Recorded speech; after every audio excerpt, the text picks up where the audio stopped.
dipersembahkan oleh Bank BRI. Pemirsa, terima kasih Anda masih bersama kami di Tafsir Al-Misbah mengenal surat At-Taubah. Nah, tadi Bapak sudah menjelaskan bahwa berbisnis dengan Allah pun ada syaratnya, yaitu taubat, patuh, memuji Tuhan, atau para pelawat yang melihat kebesaran Tuhan, dan orang-orang yang sujud, orang-orang yang ruku, orang-orang yang memelihara batas-batas dan jangan melampaui batas. Bapak boleh melanjutkan Pak tadi? Iya, tadi saya katakan begini, mengadu. bahwa ada orang-orang sekarang, orang tuanya musyrik, non-muslim, meninggal, dia punya hubungan baik dengan orang tuanya. Kalau dilarang gini kan, Iya. saya katakan kita patuh kepada Tuhan, tapi ada jalan keluar. Sampaikanlah pada Tuhan, wahai Tuhan, kalau kamu siksa orang tuaku itu wajar. Tetapi kalau kamu mengampuni, itu juga wajar karena memang Engkau Maha Pengampun. Saya serahkan ini kepadamu. Itu seperti ucapan Nabi Isa di dalam Al-Quran ada. Ketika beliau ditanya, kamukah yang menyuruh orang-orang ini mengangkat dirimu sebagai Tuhan dan mempersekutukan Tuhan? Nabi Isa menjawab, in tu'adzibhum fa innahum ibaduk. Kalau kamu menyiksa mereka, itu hamba-hambamu, itu wajar. Tapi kalau kamu ampuni dia, itu juga wajar. Karena Engkau Maha Pengampun, Maha Bijaksana, dan seterusnya. Jadi saya kira begitu. Ya, itu kita menjadi lega karena kita menyerahkan kepada Tuhan. Apalagi kita harus sadar, yang pertama, Tuhan tidak butuh untuk menyiksa seseorang. Tuhan tidak butuh. Nah, yang kedua, kita harus sadar bahwa sorga, neraka, pengampunan atau siksa itu hak prerogatif Tuhan. Ayat berikutnya ini menyatakan bahwa waktu turun ayat ini ada orang-orang berkata, wahai Tuhan, saya sudah pernah doakan orang tua saya yang musyrik. Bagaimana ini? Saya dosa atau tidak? Ya toh? Nah, turun ayat ini. Tuhan, sebelum itu dia katakan, Ibrahim memang pernah mendoakan ayahnya yang musyrik. Tapi itu dia doakan karena dia pernah janji mau doakan waktu dia hidup. Dan setelah menjadi jelas bagi Ibrahim bahwa orang tuanya itu adalah musuh Allah, dia berlepas diri darinya. Walaupun demikian, inna Ibrahim la'awwahun halim. Nabi Ibrahim itu nabi yang sangat pengibah. Sering berkata, aduh, pengibah. Itu bahkan dia dinamai, sementara orang berkata, Ibrahim itu asalnya Ab-Rahim. Ab, Bapak. Rahim, yang maha pengasih.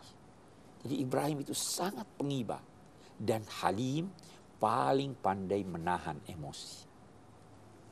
Jadi walaupun demikian, dia begitu jelas bahwa orang tuanya ini musuh Allah, dia berlepas diri, saya tidak akan ini.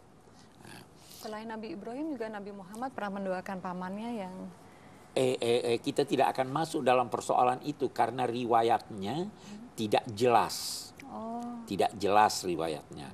Ada yang berkata bahwa sebenarnya pamannya itu tidak musyrik, tetapi dia hanya tidak menyatakan keislamannya supaya Nabi tidak diganggu. Ada yang berkata begitu. Ada yang berkata lain, saya tidak ingin membahas soal ini karena membahasnya bisa menyinggung perasaan Nabi. Saya tidak mau bahas itu. Kita serahkan pada Tuhan, ya kan? Kalau Anda mencintai seseorang, walaupun dia itu orang yang dekat pada Anda tidak mau, walaupun dia jahat, Anda tidak mau menceritakan kejahatannya. Kira-kira tersinggung nggak Nabi kalau kita berkata bahwa ya toh tidak? Jadi kita tidak bahas. Baik, kita lanjutkan. Oke. Ada orang-orang tadi yang berkata, ya Allah, gimana nih, kami sudah mintakan ampun orang tua kami yang musyrik.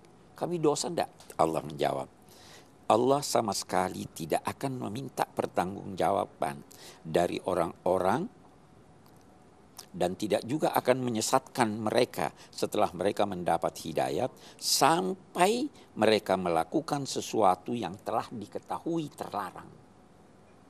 Karena kamu belum mengetahui bahwa mendoakan orang tua kamu itu tidak terlarang, maka kamu tidak dimintai tanggung jawab. Begitu juga kita sekarang, iya kan? Kalau tidak tahu bahwa itu terlarang, hukum itu baru berlaku kalau sudah diketahui. Allah tidak menuntut tanggung jawab dari seseorang yang melakukan pelanggaran karena dia tidak tahu. Nah, pertanyaan lagi. Iya, iya. Silakan. Kan kalau jadi dulu ini dekat sekali dengan saya, maksudnya ayat ini saya baru sadar juga bahwa dulu tuh nenek saya ketika menikah dengan kakek saya, dia dari agama lain pindah menjadi muslimah gitu. Dan jadi seluruh keluarga saya dari nenek saya, dari ibu saya itu adalah agama lain gitu loh. Jadi tapi mereka keluarga saya gitu loh. Jadi apakah yang harus saya lakukan dong? Anda harus berbuat baik kepada dia selama dia hidup. Anda harus menjaga kehormatan keluarga. Anda harus membantu jika mereka membutuhkan. Bahkan kalau orang tua, walaupun dia durhaka, walaupun dia bejat, walaupun dia jahat pada Anda tetap harus hormat dan berbuat baik pada dia. Tapi setelah kematiannya, Anda sudah tidak punya hubungan. Tapi Anda mau berkunjung ke rumah keluarga yang non-muslim, jalin dong hubungan persahabatan. Bantu dia. Ini larangan hanya yang sudah meninggal, yang ternyata menjadi musuh Tuhan. Iya kan? Baik, nanti kami lanjutkan kembali Pak. Dia juga mau ada yang bertanya ya? Penasaran bertanya. Juga Kang Hedi, pemirsa tetaplah bersama kami akan segera kembali lagi dalam Tafsir Al-Misbah. Nanya ya. Sedikit pun dari upaya Anda melakukan sesuatu yang direstui Tuhan, itu dicatat sebagai amal soleh.